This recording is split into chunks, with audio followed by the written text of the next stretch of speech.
Shalom, welcome to my channel, The Hebrew Bible. This is Moses Gumadi, and in this video we'll talk again about the Masoretic vowels, the Tiberian vowels, or the vowels in general, the vowel pointings. And my point is that the vowel symbols are essential for biblical Hebrew grammar. Without the vowel pointing, you cannot understand the Hebrew Bible correctly. You cannot depend purely on the consonantal text today unless you are fully accustomed to the old biblical Hebrew and you have lived in that culture, etc. Okay, so it is very essential. You need the vowel pointing. Now let's start looking at some cases, and I will establish this fact very clearly in front of you. Let's take this root Dalet Beth Resh. Okay, what does this mean? If it is pointed like this with the commas, right, davar is a word, it's a noun. If it is pointed as dever with a segol, it means plague. So how do you know whether you should pronounce davar or dever? Maybe the context could tell you, right? So you need to know other words and other stuff as well. So unless you're really familiar with the scenario, you can. I mean, with the language, you cannot decide between a couple of these words. Sometimes certain things may be even ambiguous. Dabber, for example, is a verb. It means to speak. And dibber. Oh, okay. Dabber is speak, but what is speak? Speak in the imperative. So you're telling the second person, hey, speak. So that's what dabber means. Okay. Dibber means he spoke. He spoke. Okay. So that's both are verbs. So how do you know whether it is dabber or dibber? Again, somebody with a high level of familiarity with the language and the context can possibly figure that out. But most of 99.9% of the people today, especially if you're not familiar with the biblical or modern Hebrew language, either of the languages, you cannot really figure that out. You need vowel points. Dover. It means saying, it's a verb. So this is like a participle. So different pointings give you different meanings. That's how Hebrew grammar works. Let's look at a couple of other examples. Now, Arza. Eretz is the root word, means land or earth, Eretz. Arza, this he in the end is called a directional he, meaning towards, it gives you the direction towards which that goes. So that is towards the land. Sedoma means towards Sodom. Arza means towards land, towards the particular land which is being referred to in the sentence. Whereas if you make it Arza with a mapik in the last letter he, then the meaning would be her land, because he with a mapik in the end is a pronominal suffix. Okay? Now you see how much difference just a dot in the last letter is making. It changes the meaning significantly, right? Also, the wife of Tubal Cain was called Zillah. He had two wives, Ada and Zillah. So this is the meaning of Zillah. Sorry, this is the spelling of Zillah. Now, if you add a, dot, mapik in Zillah, then it means her shadow. Zillah, that is her shadow, because this is a third person feminine singular pronominal suffix. Sus in Hebrew is a horse. Sus is male. But if you want to talk about a female horse or a mare, M-A-R-E, mare is a female horse, then that word for mare is Susa, with a kamatz under the samech and then he, Susa. But if you put a mapik in the last letter he, then it becomes her horse, her male horse, not female horse. It's not her mare, her horse. Susa. So this he is actually a pronominal suffix. So you can get totally the meaning is changed. Okay. So one dot can change the meaning significantly. Let's see a few more examples. Genesis chapter 1 verse 26, we read, Vayomer Elohim na'aseh Adam besalmenu kidmotenu vayirdu bidgat hayam u'of hashamayim u'abbehema u'chol ha'aretz u'chol haremes haromes al ha'aretz. Haremes haromes. Look at these words. They are just the same, exactly the same.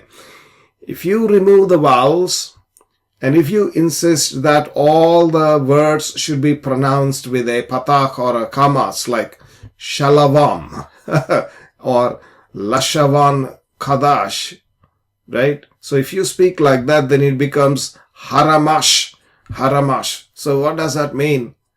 It means nothing, right? So you'll have absolutely nonsensical text if you don't put in the proper vowels.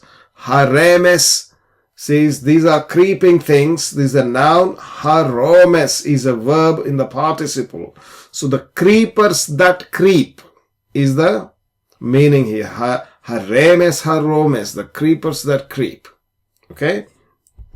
Now, Genesis 1 verse 29, Vayomer Elohim hinne natati lachem et kol esev zoreya zara. Zoreya zera. Zoreya is a participle, zera is the seed. That means seed-giving seed. Seed. Zoreya is participle verb, zera is a noun. Again, we have in the bottom, peri etz zoreya zara. Now, why is this zara instead of zera? It means the same. It's the same noun, except that you see this symbol here. It's called Tanach.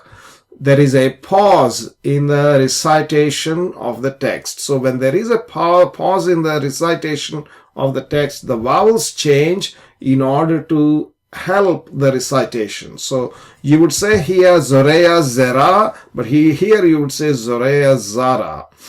So it gets a bit lengthened because you're pausing the text. That's for chanting, okay? But still this is a noun and the yellow one is a verb.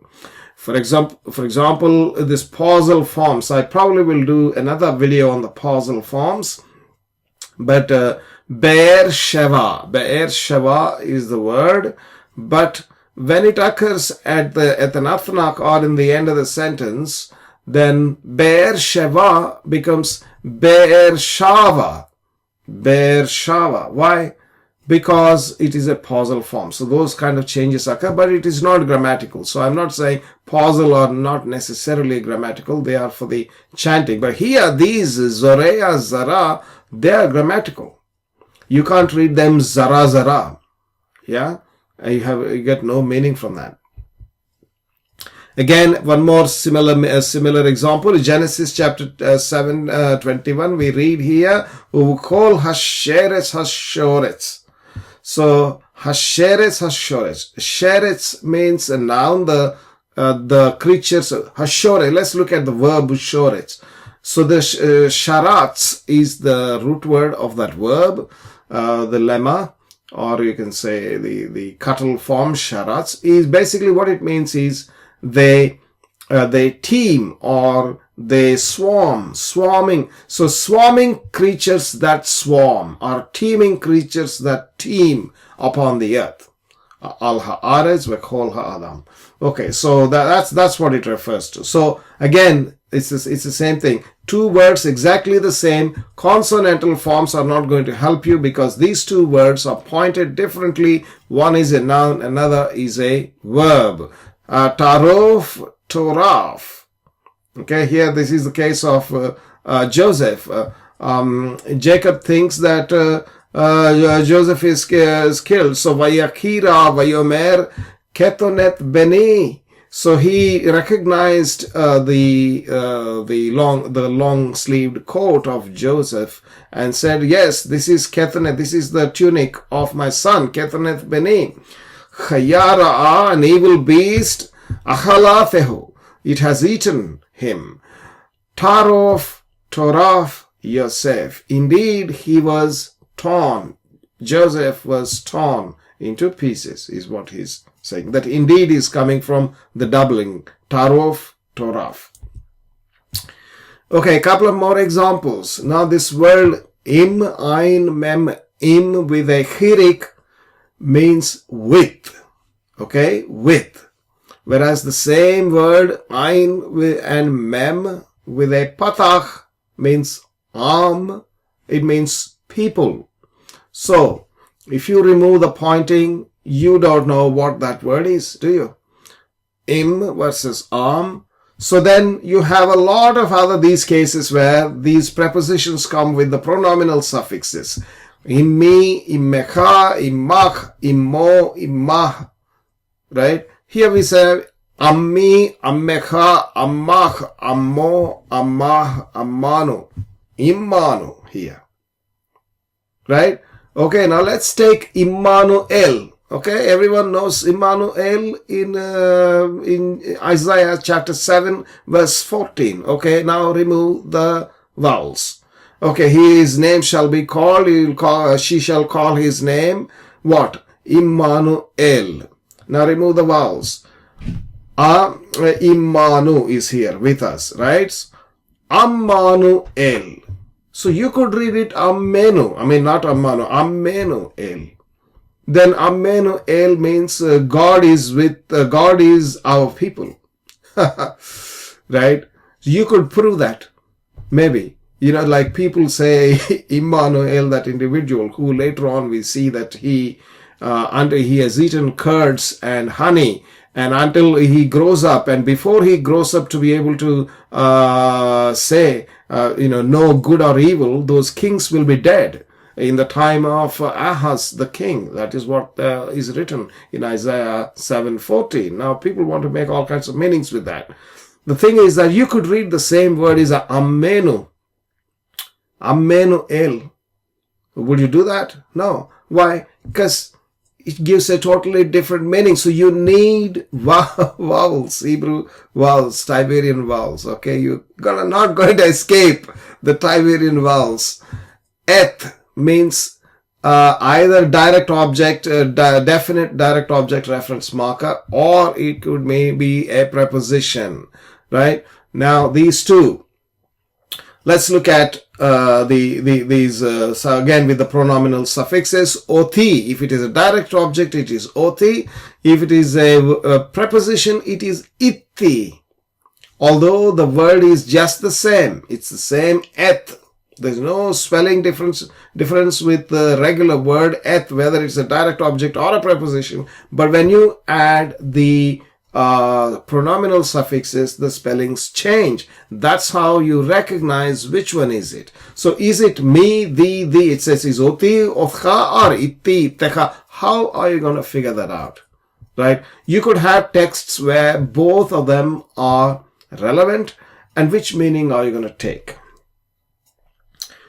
So that's the problem you get into. Therefore, I'll tell you, if you really want to learn grammar, you cannot invent Hebrew grammar sitting in 2025, right? Told by somebody who hasn't read his alphabet very well. Maybe he knows alphabet, but he hasn't had the chance of learning the vowels.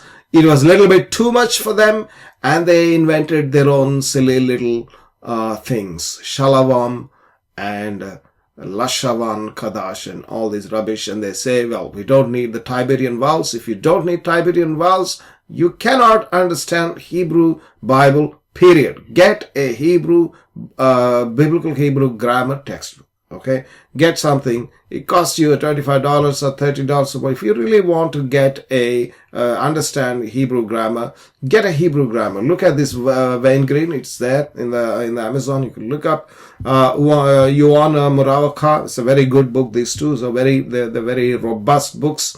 Also, there is a book by Gesenius. You could also get some modern books. Paige Kelly is very nice. Also, Gary Pratico, Miles Van Pelt, etc. You can read these books. Reading the books, if it is very heavy, obviously, people cannot easily self-study and learn themselves. Not everyone can do that. If it's heavy, then there are online courses in the market. I have one course, Learn Basic Biblical Hebrew, online course by myself. And these are the learning objectives.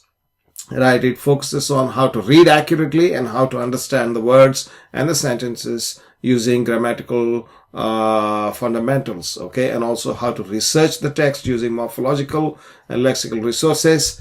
And it has 10 modules, and you can learn all about the course. I don't want to tell a lot about this course. If you just go to this URL, the HebrewBible.org/courses/LBBH. This link is also provided in the description below.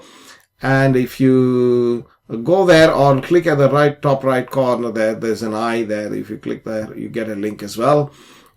You listen to this 3-minute description of what this course is all about, what it contains. And if you like it, you may choose to enroll, and I will see you inside the course if you do so.